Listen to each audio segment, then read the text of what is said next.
To go out there and to see it up close, you realize just how daunting a task this is. The biggest floating crane on the East Coast arrives in Baltimore as the cleanup begins. We need to clear the channel because the health of the Maryland economy and the national economy depend on it. Tonight, what we're learning about the efforts to clear debris from the Patapsco River and to bring closure to the families of those lost. They really want to see the bodies and bring the bodies home. The CBS Evening News starts now.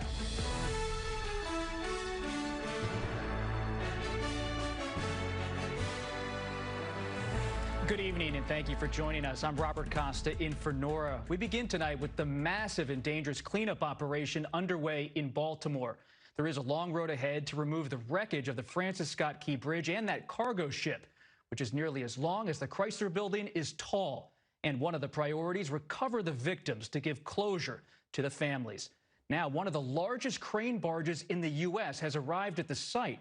It's called the Chesapeake 1000, and more vital equipment is on its way. The first mission is to remove the twisted steel and concrete that sits on top of the cargo ship, allowing it to be moved away from the shipping channel. President Biden just announcing he will travel to Baltimore next week, where he will see the destruction. CBS's Chris Van Cleve starts us off tonight with an up-close look. The effort to clear away the wreckage of the Francis Scott Key Bridge and reopen the Port of Baltimore is getting a lift from the biggest floating crane on the East Coast. Now, in Baltimore Harbor, it will be able to pick up pieces of debris weighing up to 1,000 tons. I want this done quickly. I want it done right, but this is going to be a long road. Maryland Governor Wes Moore. Our economy depends on the Port of Baltimore, and the Port of Baltimore depends on vessel traffic. In the coming days, an armada of 7 floating cranes, 10 tugboats, 9 barges, 8 salvage vessels, and 5 Coast Guard ships will join the effort. In order to get the Port of Baltimore back open, they have to clear a 700-foot wide chunk of this channel, which means all of this debris has to go, and there's even more on the bottom of the channel. One of the priorities is removing the wreckage, preventing divers from recovering the bodies of the 4 construction workers still unaccounted for. Among them, father of 3, Jose Lopez, his wife, Isabel Franco, speaking through an interpreter. I feel bad. Only God knows how hard my heart aches. Maybe he was desperate, trying to escape. New video from the NTSB takes us inside the crippled cargo ship Dolly, sitting frozen in the moment it collided with the bridge. Investigators have focused on gathering perishable evidence and interviewing the crew and boat pilots who were on board early Tuesday morning. While the data is still being analyzed, CBS News estimates when the more than 900-foot-long ship rammed into the bridge, it hit with at least the same force as the thrust generated by the launch of a Falcon 9 rocket. And we are getting our first look at the heroic police officers who raced to stop traffic on the bridge, potentially preventing an even greater loss of life. Those officers were honored during the Baltimore Orioles game Thursday.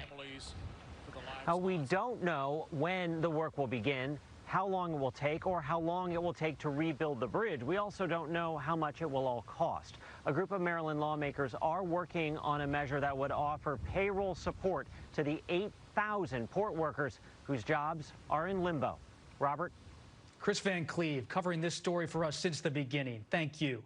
Tonight, many of you might be wondering, is the bridge in my city safe? Safety devices exist to lessen the impact of a major collision. But a CBS News investigation reveals a majority of U.S. bridges don't have such features. Here's CBS's Stephen Stock. Accidents like this aren't new. A similar collision more than 40 years ago at the Sunshine Skyway Bridge over Tampa Bay killed 35 people. Afterward, codes changed, requiring increased protection for all bridges built after 1991. Those include structures called fenders and dolphins, which absorb impact, similar to your car's bumper. There are investments to be made. But as retired bridge engineer Andy Herman points out, meeting today's code would require retrofitting and upgrades to the Key Bridge that was built in the 70s. They would either harden the piers so they could take an impact or put a fender system of substantial configuration to deflect that vessel back into the navigable channel. This national inventory tracks the condition of all bridges. It lists 4,200 that allow ships to go under them. Of those, about a third are described as having functional pier protection, including the Key Bridge. But the inventory does not provide specifics about what that protection is or whether it could withstand impact like Tuesday's crash in Baltimore. Delaware is working to avoid that.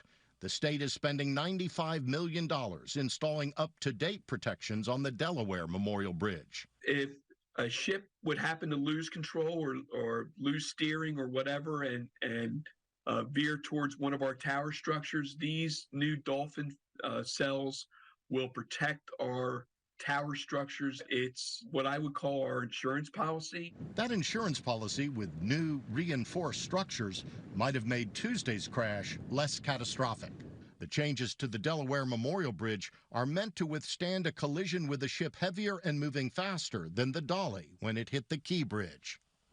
The question remains, will this week's disaster in Baltimore prompt the federal government to require and fund updated protections for older bridges? Robert?